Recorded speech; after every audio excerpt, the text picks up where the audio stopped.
Assalamualaikum warahmatullahi wabarakatuh. Perkenalkan, nama saya Nurul Fikriah, NIM 231610362. Saya dari kelas 4 SIA. Baiklah, di sini saya akan menjelaskan tugas yang diberikan oleh Ibu Alfi, yaitu menjelaskan tentang makalah sendiri, yaitu dengan makalah saya yang berjudul tentang diskriminasi harga. Baiklah, apa itu diskriminasi harga? Diskriminasi harga adalah kemampuan pelaku usaha untuk menentukan harga pada barang dan jasa yang sama pada kualitas yang sama pada konsumen yang berbeda. Untuk memudahkan mengenali diskriminasi harga, maka harus diperhatikan adalah price rate ratio, tidak lagi dengan memperhatikan harga. Ada 5 tahap dalam menentukan diskriminasi harga. Yang pertama, menyeleksi target market. Yang kedua, membagi target market ke dalam segmen pelayanan konsumen yang lebih kecil. Dan yang ketiga, mengestimasi permintaan untuk masing-masing segmen konsumen. Yang keempat, yaitu menentukan reservation price atau yang mengidentifikasikan keinginan untuk membayar untuk masing-masing segmen. Dan yang kelima, yang terakhir ialah menentukan harga untuk masing-masing segmen.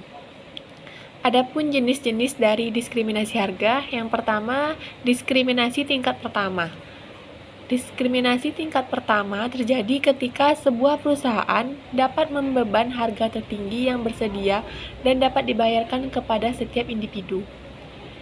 Namun, diskriminasi tingkat kedua ialah perusahaan menggunakan volume pembeli sebagai indikator kesediaan untuk membeli. Sedangkan diskriminasi tingkat 3 ialah dapat terjadi mengelompokkan pelanggan ke dalam berbentuk berbagai segmen berdasarkan variabel geografis atau variabel non-volume lainnya. Adapun keuntungan dan kerugian dari diskriminasi harga, yang pertama ialah keuntungan. Keuntungannya adalah peningkatan pendapat, peningkatan layanan konsumen, memberikan keuntungan kepada konsumen, mengelola permintaan konsumen. Adapun kerugian yang terdapat pada diskriminasi harga yaitu harga terlalu tinggi dan dari beberapa orang, surplus konsumen menurun, ketidakadilan bagi konsumen, dan biaya administratif. Teknik diskriminasi harga. Yang pertama, diskriminasi harga dalam bentuk rabat atau potongan bentuk pertama dari diskriminasi harga. Harga terdiri dari rabat atau potongan pembayaran yang dikenakan kepada penjual oleh pembeli tertentu untuk tidak diberikan kepada pembeli yang lain. Yang ada 3 kategori rabat. Yang pertama, quantity rebate atau potongan harga berdasarkan volume kuantitas pembeli. Yang kedua, validity rebate atau diskon yang ditawarkan kepada pembeli yang telah meningkatkan diri kepada penjual sehingga rabat diberikan baik dalam bentuk volume yang besar atau kecil. Dan yang ketiga ialah target rate. Rabat yang diberikan kepada counterpart bisnis yang terdapat penjualan lebih dari periode sebelumnya. Yang kedua, selection price cost, di mana penjual memotong harga secara selektif pada pembeli tertentu pada segmen pasar tertentu. Yang ketiga, trade and bundle pricing. Suatu perusahaan menjual dengan harga murah jika membeli 2 barang dalam satu paket dibandingkan jika pembeli hanya membeli 2 barang secara individual.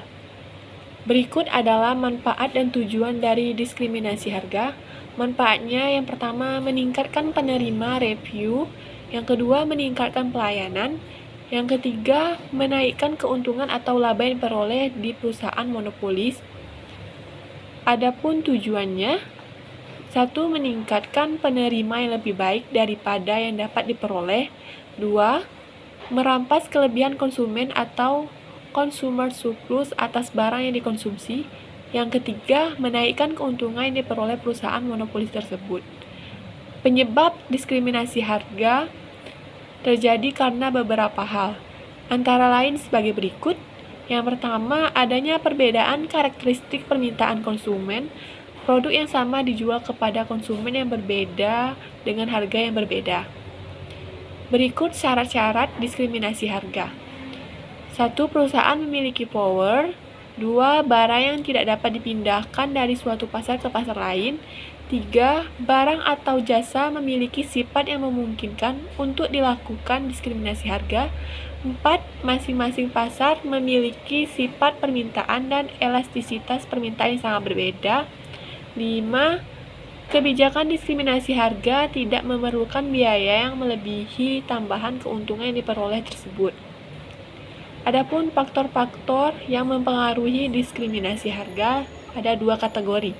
Yang pertama, faktor jasa intrinsik atau service intrinsic factorship, dan yang kedua, faktor intrinsik atau lingkungan service external environmental factor atau SEF.